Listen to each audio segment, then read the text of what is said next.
Hello. Welcome to Promise Resource Network. This is Expansions with me. I'm Jane.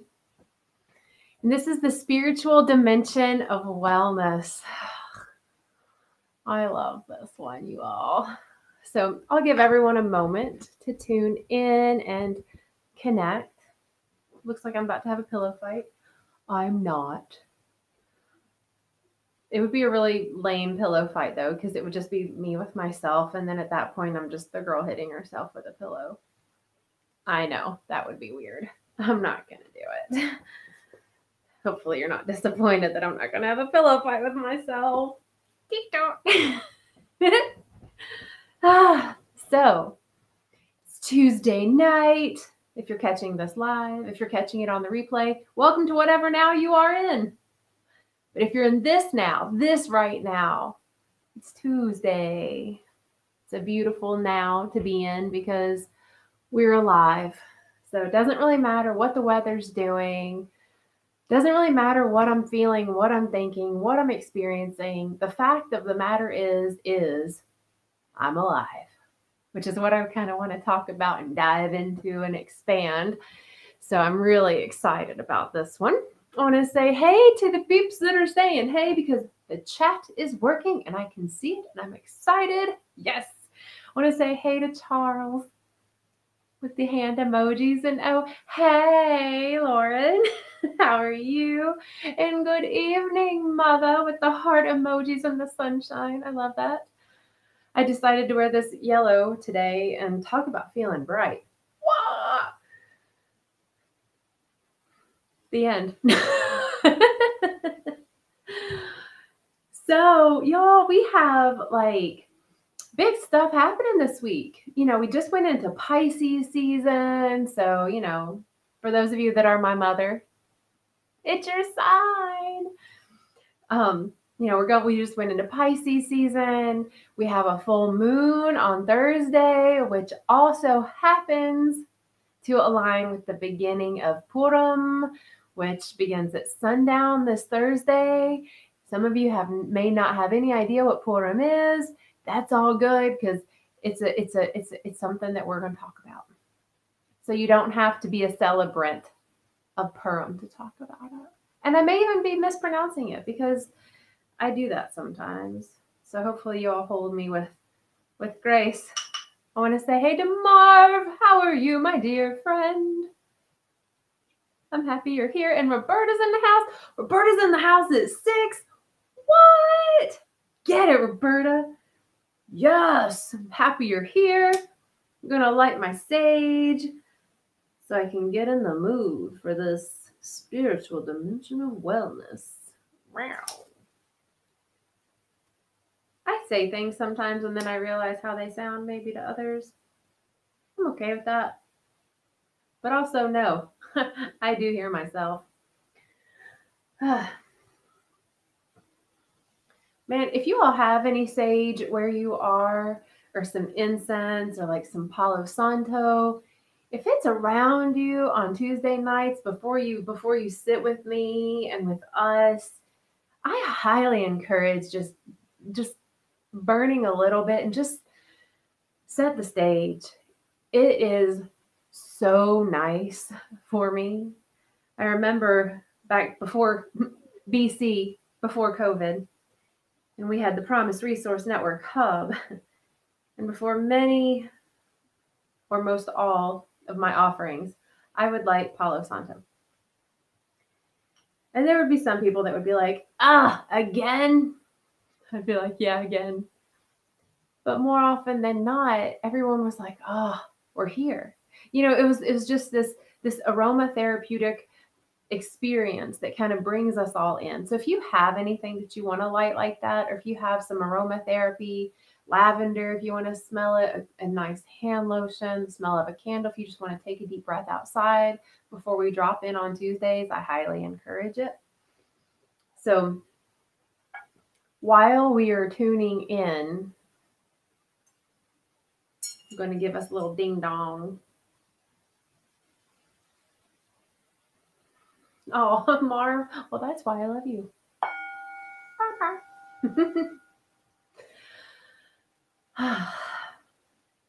Let's connect, y'all. Let's drop in.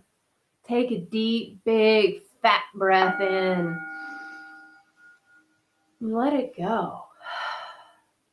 Take some more breaths on your own timing to your own depth that you're comfortable with. Expand that breath as far and wide as you are comfortable with. And with every exhale that you release from this unique, beautiful, divine body that you have and that you are, feel the feelings of presence. Feel the power of now. Let go in this moment of all the things and thoughts that preceded this now moment. Let go of the ideas of the upcoming moments and settle into this now. With every exhale, your shoulders become heavy. With every inhale, you feel just a little lighter. Start to remember that you are a spiritual being, that you are energy, that you have a soul, that you are a fractal of the oneness. You are, in fact, spirit. Acknowledge and affirm that part of you as you breathe in and breathe out. Acknowledge and affirm all of the guiding spirits ever that are constantly around you. Maybe they're your ancestors, the grandmothers, the grandfathers, the beings that walked this land. Maybe they're angels or galactic beings, but acknowledge them and call them to you, surrounding you with their love and grace. And then affirm the oneness, the great spirit, the universe, the source of all that is.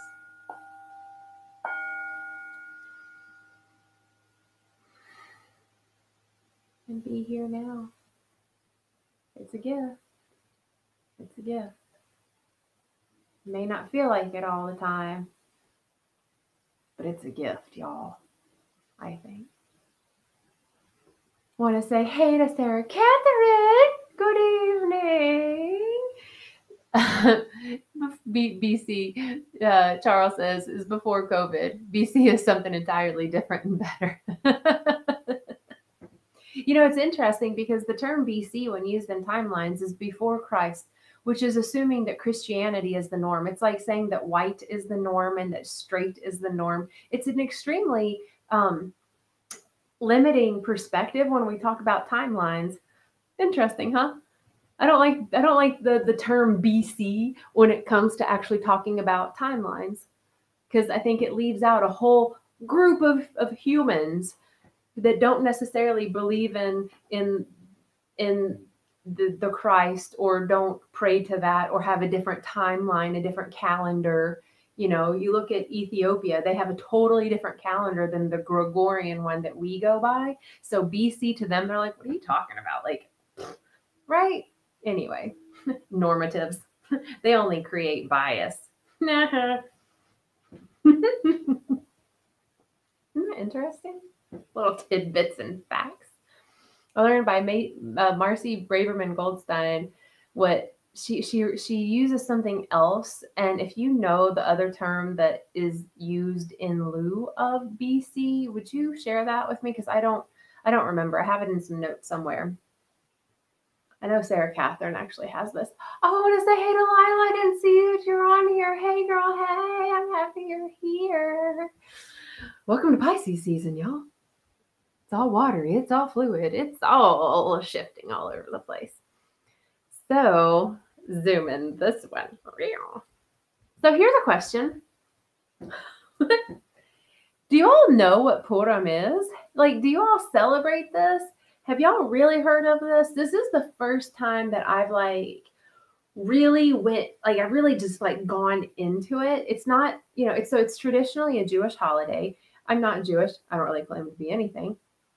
That being said, I would see it on a calendar here and there, and I would maybe Google it, it was never like a thing that I actually did some studying on. And so when I saw it on my calendar, I was like, I want to know what this really is, right? And I found it really fascinating. So I want to talk about it because I think it really aligns with what we are going through as a collective, as a human. And I think it really aligns, I feel it really aligns with the season as well. So, Purim. I like saying it. Again, I could totally be mispronouncing it, but I say it, Purim. Anywhoozles. So, the story that I get out of it, and if you know or celebrate it in a different way, please chime in. So, the story that I got out of it is there was this dude, this ruler, and he was like, I'm the ruler of all the land. I'm pompous. That's, again, my take. And he was like, and in my pompous ways, the ruler that I am, I want to kill a whole mess of people, and I know I want them to be Jewish. Yes, that's what I'm going to do, he says. And so he gets ready to kill all of the Jewish population. And then, like, his cousin and, like, adopted daughter somehow are like, dude, nah, dog, nah, like, just stop that shit. That's not cool, man.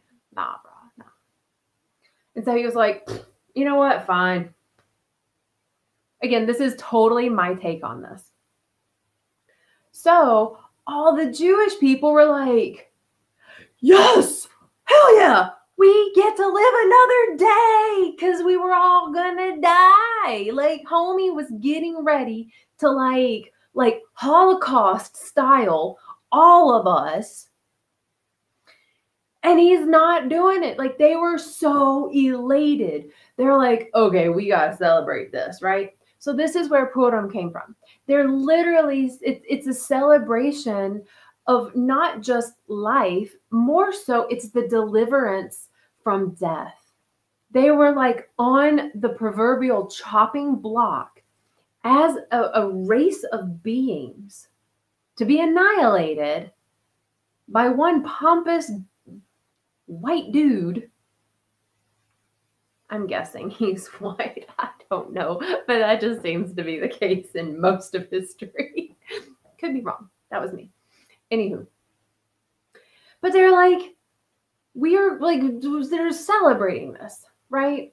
And this is this deliverance from death that that's what I want to talk about. I want to talk about celebrating not just life, but the celebration of the deliverance from death, meaning the deliverance to be rescued, to be freed from bondage, to be released from like a certain fate, this fate of death. So, yes, Charles, he was Persian. I know. My story is that he's white. If Jesus can be white, this homie that wanted to kill the Jews can be white. But yes, he was Persian. I have to make light of certain things because, let's be honest, we live in a weird system. Anyway, but this being delivered from like certain death, and that type of whoa type of celebrating that would come with that. That's like, like you're in prison and you have the death penalty as your punishment, and you're walking down the line, and then at the last minute before you get in the chair or get that needle in you or whatever, get federally executed, somebody comes and says, hold up, wait. No. Can you imagine, first of all, the trauma that would lead up to that, right? From that experience of like, oh God, I'm going to die. Oh God, I'm going to die. Oh God, I'm going to die. I'm going to die. I'm going to die. I'm going to die. I'm going to die. I'm going to die. And then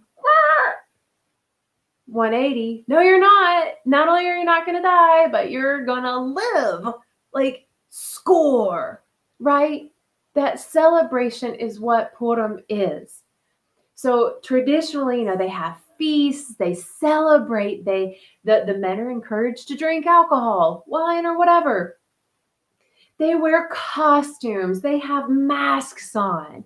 I feel it to be very similar to like Mardi Gras, and that just that yes, I am and I will be alive, and now I will celebrate all of that. So that's what Purim is. And it really got me thinking. I just want to say hey to Tina. And it really got me thinking about just like elementally, where we are on our, on our calendar. We are walking out of the dark days of winter. The days are getting lighter, staying lighter longer. The flowers, like there are some things that I'm starting to plant now in the garden because it's time, seeds are being planted. So like they're starting to actually grow. So like there's a sign that death is starting to wane. Does that make sense? That like the feeling of the cold, dead winter, although it may still be ridiculously snowy and cold and frozen, a frozen tundra wherever you may be in this now moment, trust it won't be permanent. This will be way more appropriate in the timeline. But when you're in that winter, right, it feels like death. It's the time that we all go inward and we deal with our shadow aspect. We deal with the stuff under the bed. We start to clear house. I talked this week about purging things physically and energetically and like things in your home. When you do that, you create space for growth. That's this reason to celebrate, right? So I ask, I feel like we're all pretty excited and happy that we get to be alive on this earth plane, even though we may have crap days. But like generally speaking, we get to be an air breather, land walker. Like we get to be that. We get to experience food and sound and play and community and hugs. Like we get to do these things. So I ask, have you ever celebrated not being dead? Have you ever celebrated like a deliverance from death? Have you ever had like a near-death experience and when you came back, you're like, yes, I'm going to celebrate life? I'm curious if you'll answer that while I read the comments because I want to see who's here as I turn my head. Oh, hello. Hey, Kimberly. And good evening, Sharon. Oh, I'm so happy that you're here. And Charles says, yeah, Jesus wasn't white. He was from I read that as Galactican. And I know that's not what it says. Jesus was galactic. Anyway, from the Sea of Galilee. Yeah, right? So yeah, do you all like celebrate beyond celebrating life? Do you celebrate the fact that you're like not dead? Because I know whenever I've been around death, there's a part of me that just, for real though, starts to really relish life, and I really start to bask in life. And like I'll sit in the sunlight or the moonlight and I breathe in the air and I'm in a lot of like gratitude and reverence and appreciation. That being said, I don't celebrate it.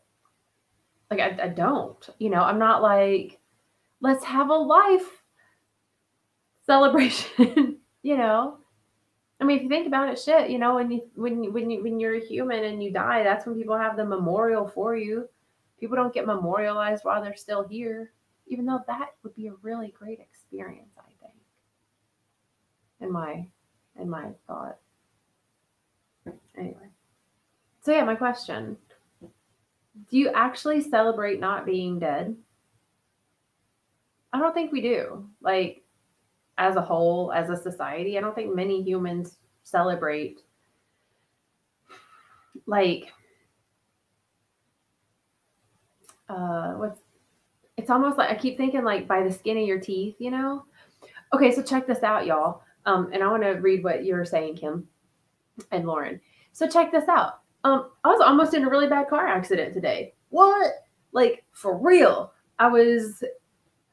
If you know this exit, check this out. I was on Independence and I took the Eastway Drive exit, which you get on to Eastway and you merge over. I get to merge over like 4 lanes. No biggie. The car in front of me is getting ready to do the same thing. Someone was coming up from the side and needed to make a sharp right turn into some like home or business, because when they've done all the construction, the city says, we don't care if this is your property, we're going to make the road go right up to your doorway. So, that's a thing.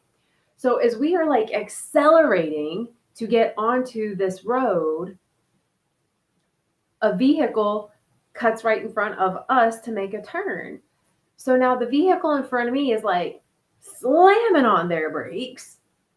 The vehicle that is going to turn has to slam on their brakes because they were like gunning it to get in front of us to turn sharply. And I'm like looking like this to see, because I check my blind spot because I don't have one of those fancy cars with cameras. So I'm like checking my blind spot to see if anybody's coming for these 4 lanes that I get to cross over. And I was like, cool, it's clear. And I start to go. And as I'm turning back forward, I was like, oh, snap. These cars are stopped. So like slammed on the brakes, all the stuff in the seat goes flying. The dude that was in front of me, I say dude, could have been a lady, whatevs. Anyway, so the dude in front of me, after this vehicle had turned in front of them, they didn't go immediately. So now I see these cars coming up behind me. And they're like, I see like the whites of eyes and they're like, ah. So they're slamming on their brakes. And I was like, OMG, the person in front of me is like in trauma. They literally just had like a OMG moment because I had my own and I wasn't as close to what they just experienced, And it's interesting because even thinking about it, I wasn't like, yes, I made it. I was just like, whoa. Oh, okay. I'll just breathe through that one. I didn't even celebrate it. So interesting. Lauren shares, I feel like birthdays are a celebration of making it all the way around the sun without dying. Isn't that true? Seriously. It's like, birthdays, I'm like, it's like, I survived another year. Yes. Yes. Ooh, check this. Kim says, my first thought is that I have celebrated others in their death. Okay, wait, I have celebrated the fact that, wow, I can't believe I made it through that time. I was lucky. Right? Thank you for sharing that too, because I think oftentimes we'll look back at a time, right? Either an experience or a series of events, timeline in our life where it's like, ooh, I survived that. I don't know how. I did a meditation today before this, and I time traveled and witnessed this like chunk of my life. I literally don't know how I am still here, how I still have brain function, how I am not like dismembered in a field somewhere. I mean, like, really. I know that sounds messed up, but it is true. And so like when it's only when I like really think about that I'm like, okay, yes. Thank you for bringing that up, Kimberly. Because I feel that's really, really valuable. I always find like a lot of spiritual holidays and like celestial events and things like that to be a really good time to like look inward and be in joy or love or gratitude or celebration or something, right? To like increase our vibes, come together and ascend, So Charles says that birthdays are an annual celebration for life. Yep. And Tina says birthdays in January 1st is the celebration of life. And it's interesting, right? That we'll celebrate birth, which when you think about when the Jews were almost killed during that time that we celebrate, for the reason that we celebrate Purim, nobody was like getting born. Nobody was like getting reborn. They were just like, great, we don't have to die, you know? It's kind of like, when I think about like the Holocaust, I know that they have like a Holocaust Remembrance Day. And I think that that's like the celebration, but it's not even like a celebration. I mean, it's like, because we remember the events that the Holocaust was. Do we celebrate when the Holocaust ended and people were free to be alive? The thought that just came up was slavery. And when slavery was abolished, there was no celebrating. Maybe for a minute, and then I think people like realized that slavery never was abolished. It just changed hands and different names and just called it like prison, or a myriad of other things. So really there was no celebration in that space. It was like this false idea, like, oh look, no more slavery. And it was like, yeah, oh man, really? No, for real? Interesting. Anyway. Tina says, ooh, Tina, you almost had a head-on collision at 50 miles an hour. Thank you for not. Hashtag happy that didn't happen. That'd be a really long hashtag, but hashtag true. Whoa. Mama Jane shares, I celebrate being alive every day, especially as I age. Losing so many family members and friends, I value every moment of life. Thank you for sharing that. I celebrate you being alive too.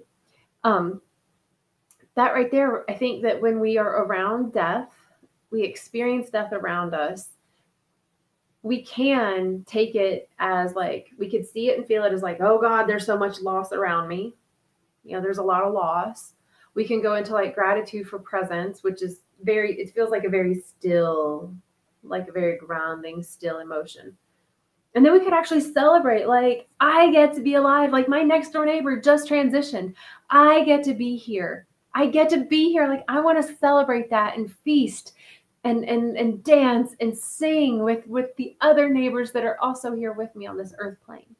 They're vastly different like ways on the spectrum of being. And I find it interesting that Purim, the way it is celebrated is in such joy. It's like literally celebrating with like I said, masks and costumes. And if y'all know me, you give me a mask and a costume, it is fun. Sharon says every day should be celebrated. I just finished listening to the audio the audio Conversations with God.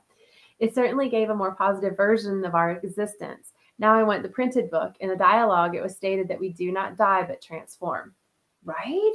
That's so cool that you're checking that out. I love a real book copy. I don't do well with the audio stuff. It's interesting. But yeah, I think we all have our own version of existence. And yet I feel like it all boils down to almost the same thing. Just to be. That's it. Just to be. Be in play, be in pleasure, be in creation, be in service, be in receiving, be. And when a bully or the big bad wolf comes along and says, no, you can't be because you're you. And threatens our existence. If something comes along and threatens our existence that's way bigger than us and seemingly to be in such a power place that we can't even fight back, first of all, that's a really scary place to be in. And then to be delivered from that, to be freed from that fear, from that certain death. Celebration Nation, big time. right at the full moon, y'all. Tina says, when COVID is over, we need to have a party 2 years from now, maybe. Oh, I have so many thoughts around that I'm probably just going to keep to myself. Yes, I say yes. I say yes, let's gather when everyone is comfortable to do so. That's the timeline that I say. And people are comfortable to do so. Yes is the answer, though. Final answer. So it seems like most of us celebrate similarly to Purim around birthdays. January 1st was mentioned, this like, oh, it's a new year. It's kind of like a clean slate feel. And I wonder, going back to Purim, when the Jews were like not killed, I wonder if their life was truly, if they were actually truly allowed to be free, or if they were still like treated poorly, using very basic words here. Like, were they treated like they were still subhuman? Or were they like, hey homie, what's happening? Like, I get it. Like, we're all cool now, because the leader didn't kill you. It's all good. Like, I wonder how their actual daily life was. Because when you looked at, when you look at the slaves here, they weren't treated like regular people. They, it's like, oh, slavery's over. We don't have slaves anymore. But brown people were still treated as subhuman, and still are in many instances. So at that point, it's like where do you celebrate that? So I wonder if, so Charles says that they were slaves. So were they still slaves after they were allowed to live? And did the dude, the ruler dude, like, did he just not kill them because he was like, oh, I'm going to have to do my own laundry now? Or was it truly like a change of heart?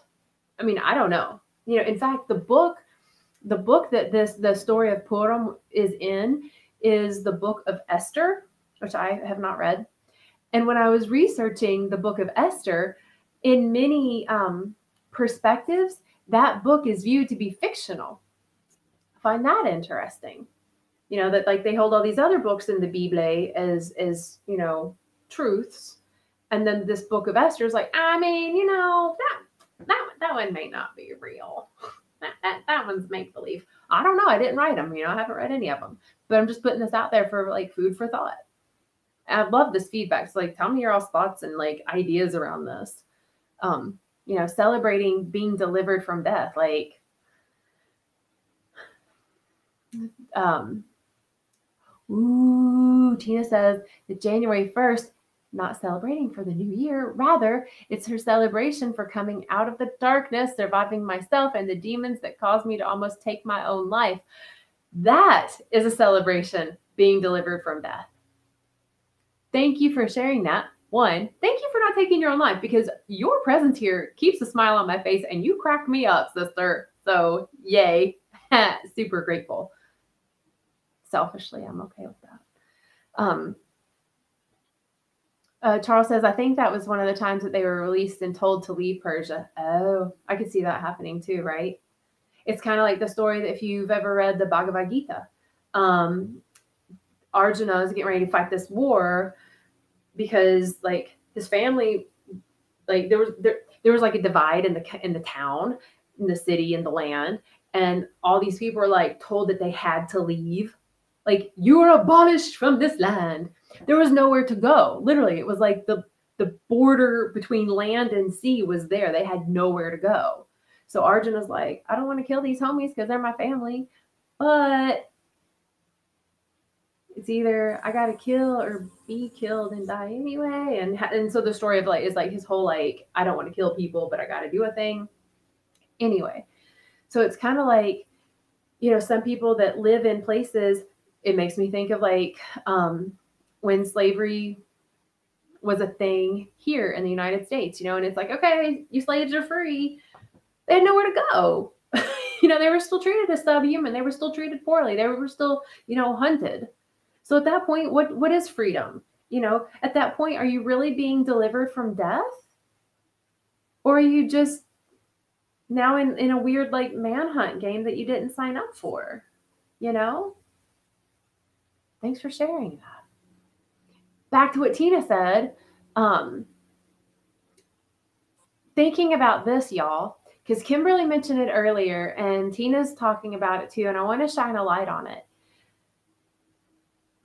Sometimes the I am, is what delivers us from death, right?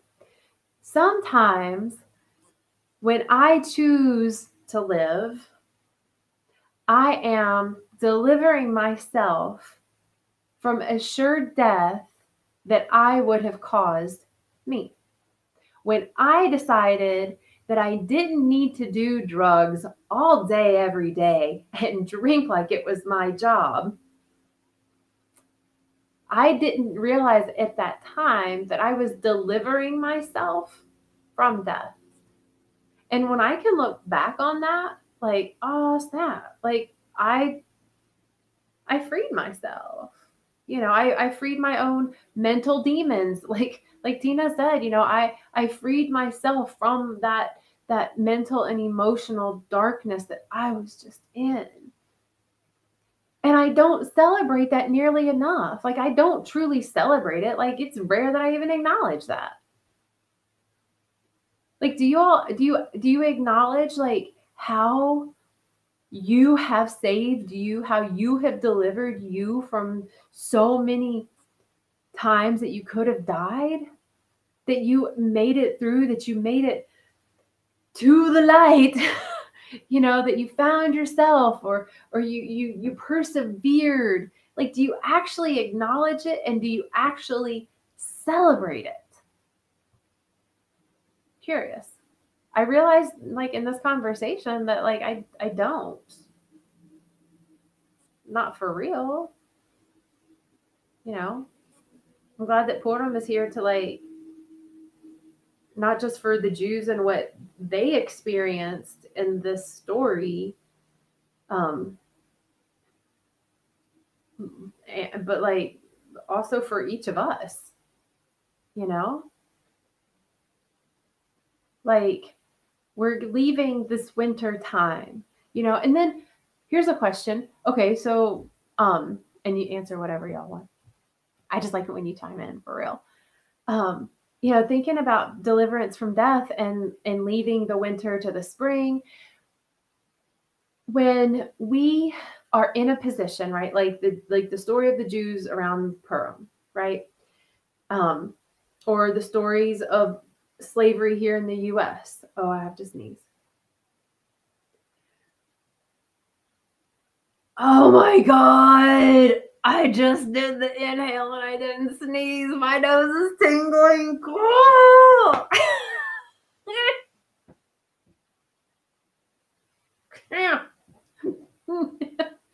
Oh God.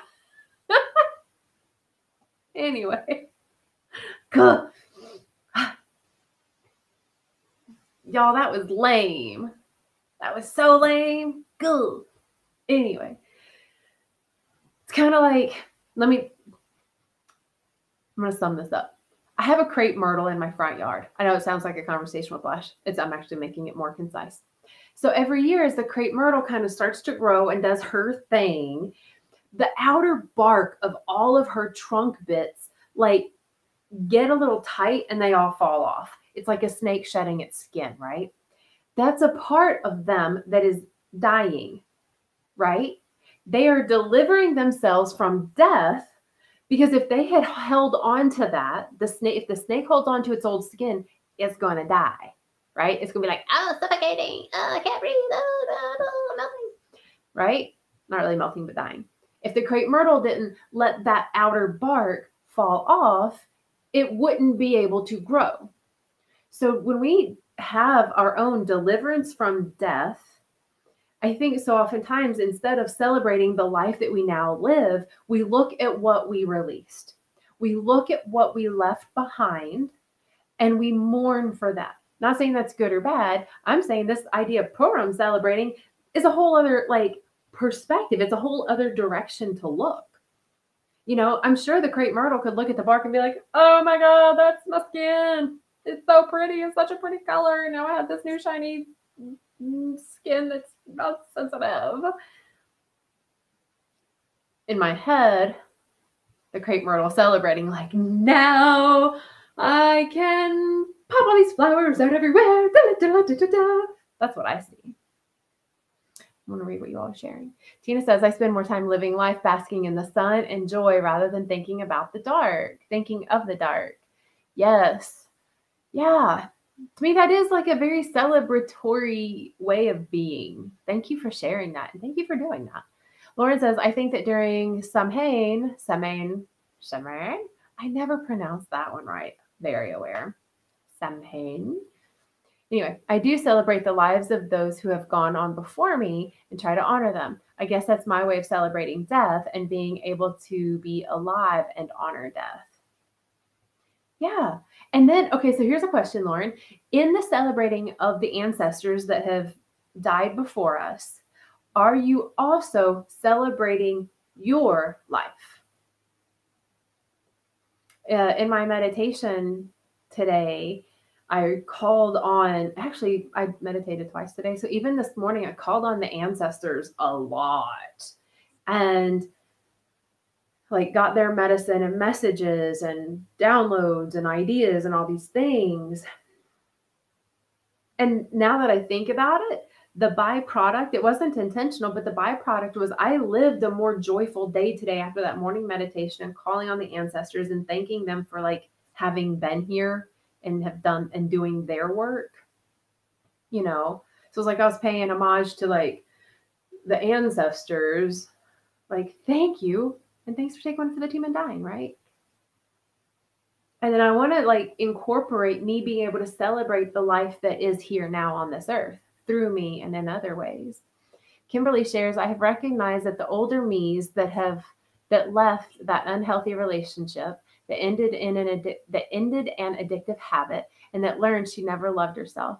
I've patted my back and felt grateful and feel my growth. Ah, yep. The yous that were in the unhealthy relationships and the yous that were in addiction and the yous that didn't love you, you know, you delivered you from that version. Like she's gone. She died.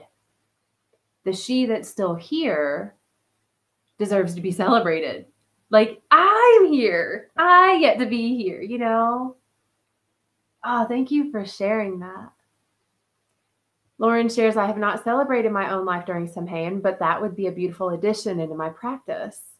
I think that would really round it out.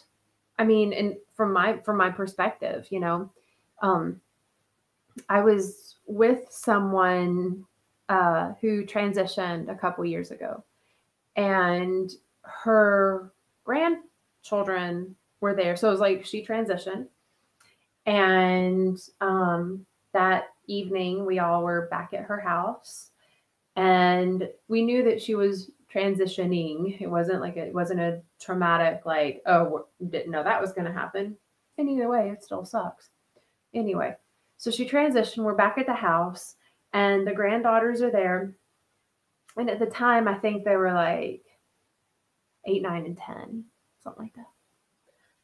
And, you know, a lot of like the family and everybody's around and friends, and they were sad and like just kind of like going through the motions, right? Like, I guess we got to eat, tell stories. I don't, you know, like when you're in that space after a death, which I understand, for sure. And because kids are in a different frequency, right? Like they're just like all about being some source. And I was vibing where they were, and this may sound very strange, but whatever. But we were dancing. We put on some music and we danced. The kids and I danced in the kitchen and just like danced and laughed and twirled.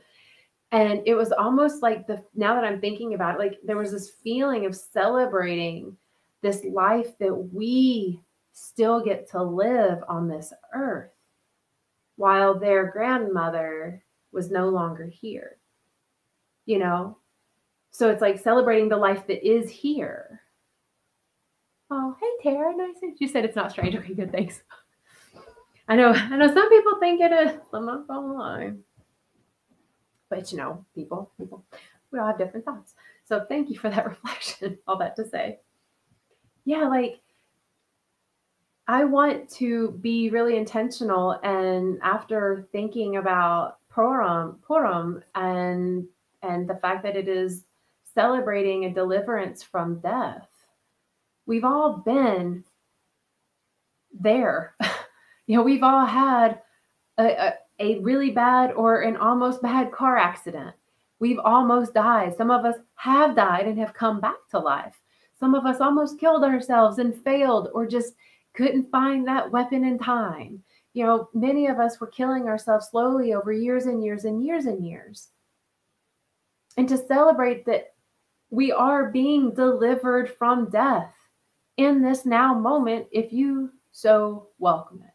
If you give permission to yourself to stop, one, if you give permission to yourself to be delivered from death, right?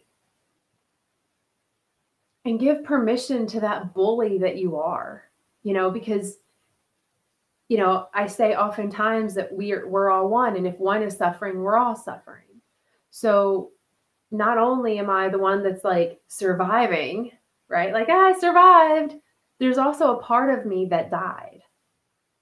So it's like, and I think oftentimes we, like the snake, right? Like we focus on the what did die, what is no longer here. I want to, after thinking about this and sitting with this, like I'm inspired to celebrate my own deliverance from death. And that could just look like this past winter. Seriously, this winter, I don't know about y'all, but this winter has been cold. This has been a harsh winter. Temperature-wise, it hasn't truly been that bad. But I feel that the collective has been dealing with the shadow, and the shadow has been something that many of us have been trying to hide or kill, parts of that subconscious or the ego, and realizing that it doesn't need to be killed. The shadow part of us, that bad part of us, isn't truly bad. It just was unseen or unaccepted or shamed and lashed out and lashes out and likes to hurt people. That part of us is that bully that has been trying to kill us. So we've been trying to kill it. Deliver the self from death.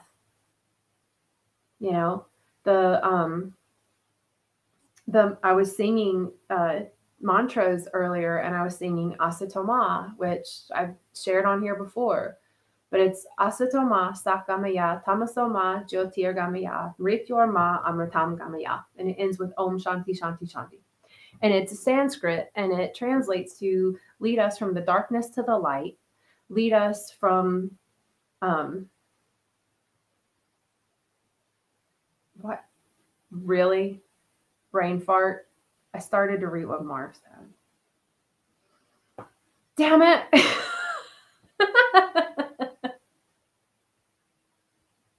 Let me read what Marv says. I'll get back to Asatoma. He says, when our ancestors passed on, they left some sort of legacy which they passed on to us. So now we must build our own legacy in life to pass on to those we leave behind. And that living should be our celebration. Oh, that feels good. Yes. When our ancestors passed on, they left some sort of legacy which they passed on to us. So now we must build our own legacy in life to pass on to those we leave behind. And that living should be our celebration. Celebrate through life, right? Not just for a day, right? Not just like, it's Purim, celebrate for a day, but like maybe every day, the celebration that we are alive. Maybe that is the legacy that we leave. We leave behind a legacy of a joy that we get to be here. We leave a legacy of pleasure, of joy, of connection, of community. We leave that legacy behind so that the next generations talk about having something fun to walk into. Like, for real. What a gift. I think that would be such a gift. You know? Back to the Asatoma. Lead us from the unreal to the real is what it means. Lead us from the unreal to the real. Lead us from the darkness to the light. Lead us from the fear of death to the knowledge of immortality. That last line is the one I kept focusing on in my mind, and then I was reading what Marv said. All the thoughts. Lead us from the fear of death to the knowledge of immortality. I see that in a lot of different ways. And in this now, it seems very applicable to I can deliver myself from death, from dying, and I can live in a space of immortality when I live as my spirit self. My spirit self is in celebration that it gets to be in human. My spirit self gets to be in pleasure because it gets to taste the food and drink the water and feel the sun and breathe the air. Right? So that to me is living, like Marv said, the living should be the celebration. That is, the living is the celebration. And so oftentimes we live a life that is more like death than life. Most of us live a life of distraction and drugs, right? Over and over again. I don't want to live. Or we don't act like we want to live. We hole ourselves up. We don't invite people into our homes. We don't leave our homes. We don't call a neighbor just to say, hey. Hell, oftentimes I see people walking like literally in front of my house or on the street. It happened today. A woman walked right by me, and I was, it was just a little thing. And so I was like, oh, hey, excuse me, because I don't know, I humaned around her and I say, excuse me if I'm like in the way or, just like whatever. And it's usually there's going to be like some interaction. Homegirl was like not interested. I was like, all right, you do you. And I was like, she was so not here. She was just like, she was like a walking corpse. She had no warmth to her. She could have been having a shit day. No judgment. I'm just talking about what happens. I know people have definitely ran into me and thought, is that just a woman walking? But we get to live this life. We don't have to walk around. We don't have to live like we're already dead. We don't have to. We've been programmed in the system that says if you don't do all these things first, then you can't be in joy. You can't experience pleasure. You're not this enough, that enough to feel good. You're too old to feel good. You're not old enough to feel that good. Keeping us in a mindset that feels more safe to play dead as their life, to not play big, to not play bold, to not just play. To me, that is life.